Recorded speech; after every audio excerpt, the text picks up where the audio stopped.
చిన్నప్పుడు 2 అడుగులుగా ఉన్న దేహం క్రమంగా పెరుగుతూ 6 అడుగులు అవుతుంది, అందంగా మారుతుంది. క్రమంగా అందం మందమై ముదిరిపోయి ముడతలు పడి ఒక్కొక్క అవయవం క్రమంగా వేగాన్ని తగ్గించుకొని పనిచేయడానికి కూడా మొరాయిస్తాయి. అంటే మనం ముసలి వాళ్ళం అయినట్లే కదా.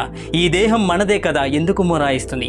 ఈ దేహం మనదే కదా, ఎందుకు ఒకప్పుడున్న రూపం ఈ రోజు లేదు? ఈ దేహం మనదే కదా, ఎందుకు నీ మాట వినడం లేదు? ఈ దేహం మనదే కదా, ఎందుకు వదిలేసి వెళ్ళిపోతున్నా? ఎందుకంటే ఈ దేహం మనది కాదు, ఆత్మ మనది కాదు, ఆ పరమాత్మది. అంతేగాని ఈ దేహం నాదే, నేను శాశ్వతంగా ఉండిపోతాను అనే భ్రమకి లొంగకూడదు. ఈ భూమి మీదకి ఏ కారణం చేత వచ్చామో తెలియనప్పుడు మనకున్న బాధ్యతలను మనం సక్రమంగా నిర్వర్తిస్తే చాలు. శాస్త్రాలు ఏం చెప్పాయో వాటిని అనుసరిస్తే చాలు. ఈ సృష్టి యొక్క అర్థం ఏంటో తెలుసుకుందాం. రూపం లేకుండా తల్లి గర్భంలోకి ప్రవేశించాం. రూపాన్ని పొంది ఎన్నో మంచి కార్యాలు చెడు కార్యాలు చేసి ఉండవచ్చు. చివరికి రూపం ధరించిన రూపం ఇక్కడే వదిలేసి వెళ్ళిపోతున్నాం కదా.